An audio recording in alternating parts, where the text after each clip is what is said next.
It's a day out for Ash and Professor Kukui. Or it was. Professor Kukui was planning to show Ash the huge mall that's in town, but at the last minute, he was called by his fellow researching buddies who all want to get together and discuss their latest findings. Honestly, I really like this moment because it shows a lot of subtleties to Kukui's character, and I don't know, I get a real father figure type vibe from the way he treats Ash. I actually really like the dynamic they have going on here. But even though the change in plans was last minute, Ash decides he'll take the day out to just practice and train. It sounds like a solid plan, and after waving goodbye to Kukui, him and Pikachu just enjoy some juice while Rowlet is sleeping on a shelf, and Rowlet falls over, causing a big mess, knocking over books and all sorts of stuff, and also dirtying Ash's clothes. And not wanting to get them stained, as pointed out by Rotom, Ash decides, you know what, I'll make myself useful and do some laundry. And we get to see Ash, for the first time ever, I think, attempting to do normal household chores.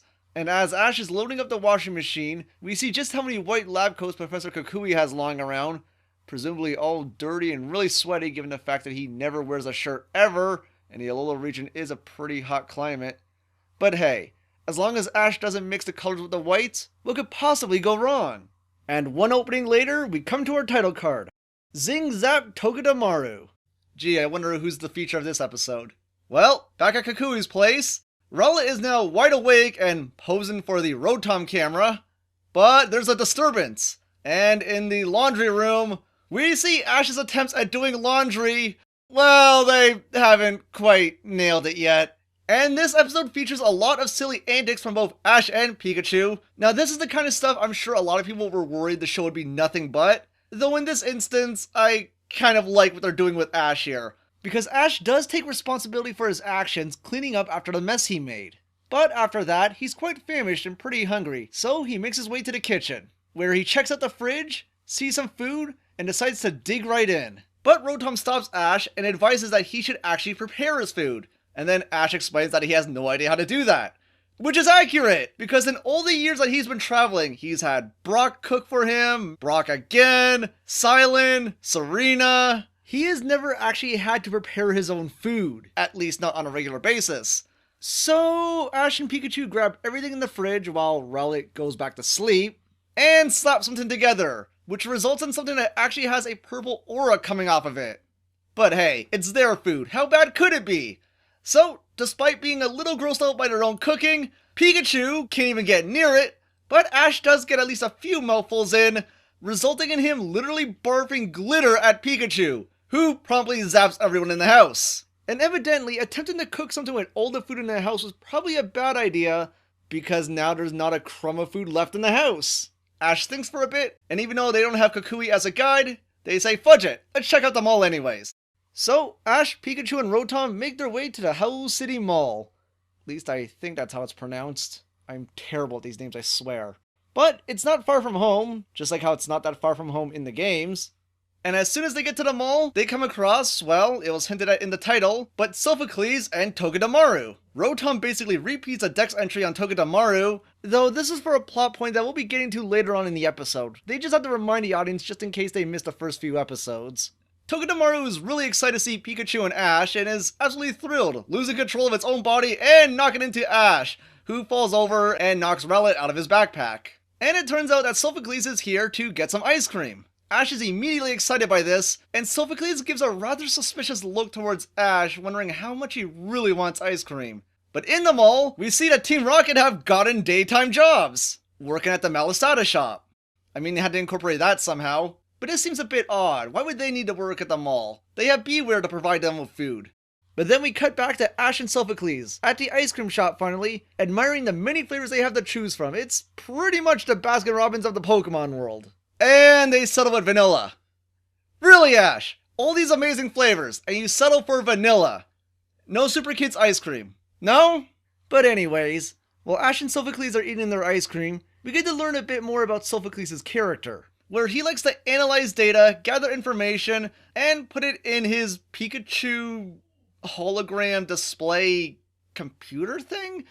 I admit it's a really handy way for computers to work in the future, really advanced for Alola, but it shows that Sophocles does have a lot of technological know-how, and Rotom is impressed by this technology, At which point Sophocles, again, harkening back to when Rotom-Dex first met Sophocles, suggests opening up Rotom-Dex to see what makes him tick. And once again, Rotom is not thrilled by this idea and quickly bails. But back at Team Rocket, we see them chowing down on Melisata, and we find out why they're here. They're scouting out information of their own, so that they can pull off the biggest Pokemon heist this mall has ever seen. It's a really classic plot that involves them sneaking into the back, fiddling with some security, but then Meowth is startled by Mimikyu, who sneaks up behind him, bumps into James, who bumps into the control panel he was fiddling with, and suddenly they set up the security systems, and every door and wall in the mall pretty much closes down.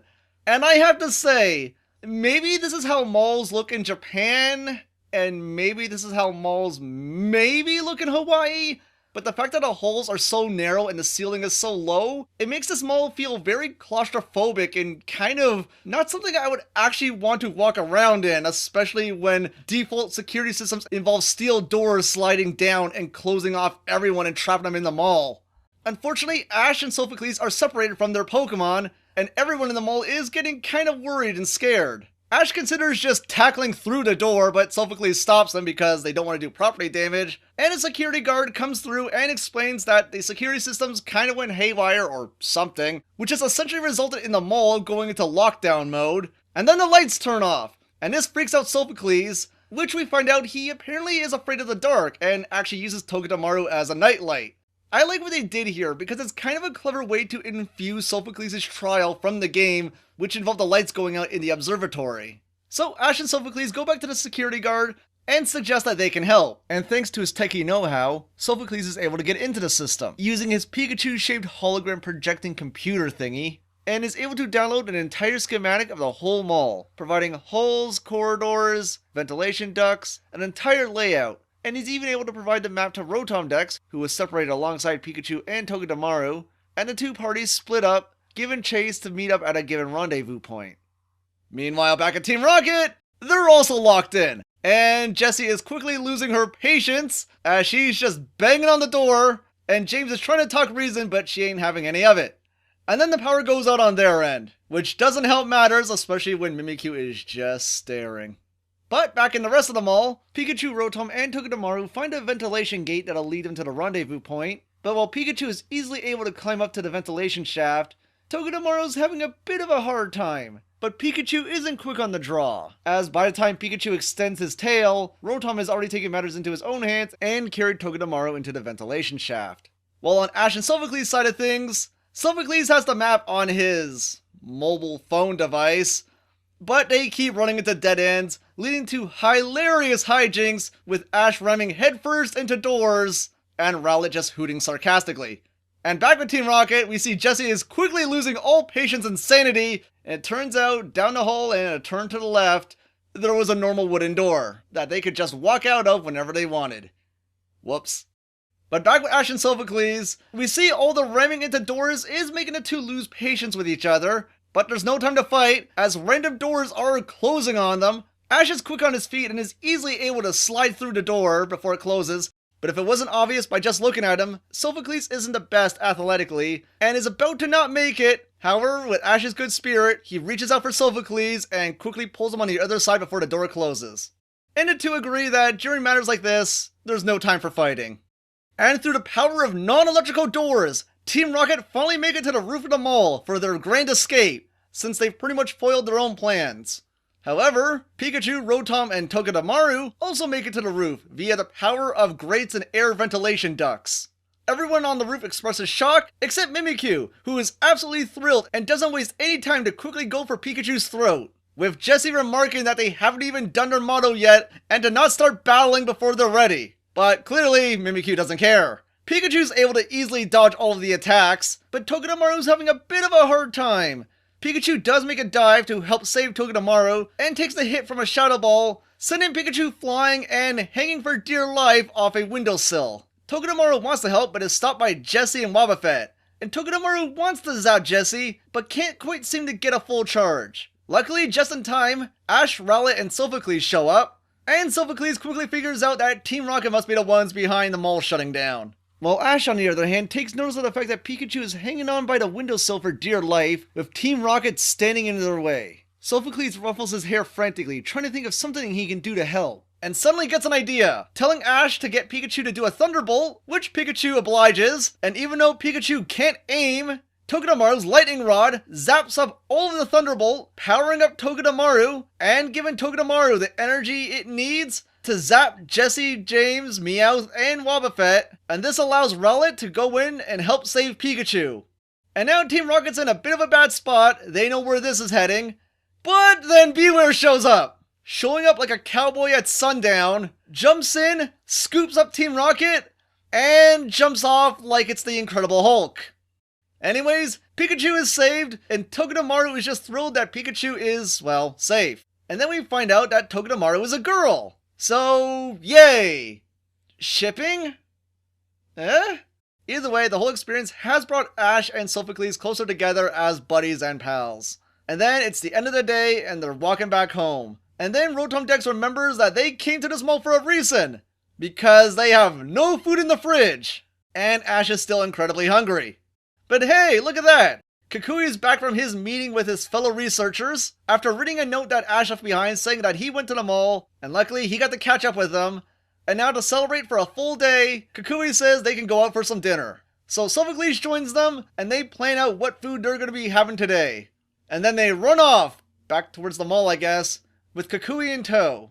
It was a day off for Ash, but hey, they had some adventures, and even expanded on a friendship with a fellow classmate. Overall, this episode is technically weaker than the last one, because both of them serve as character development episodes for Ash's fellow classmates, but this one lacked the world building that we had in the last episode of Team Skull, and even the foreshadowing that we had with Lily. And admittedly, what we learned about Sophocles isn't all that interesting or surprising or thought-provoking really. He's smart with technology, we kind of already figured that out.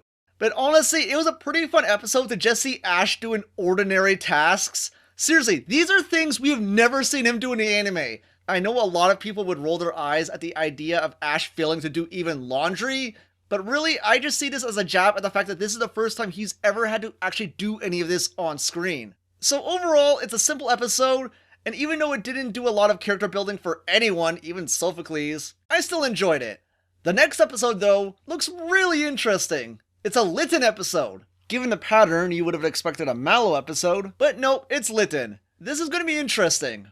Really interesting. So look forward to all of that. But anyways guys, I'm Silver August, trading thoughts on episode 6 of the Pokemon Sun and Moon anime provided by Pocket Monster Subs, and I'll catch you all next time for my review of episode 7. Till then guys, see you all next time.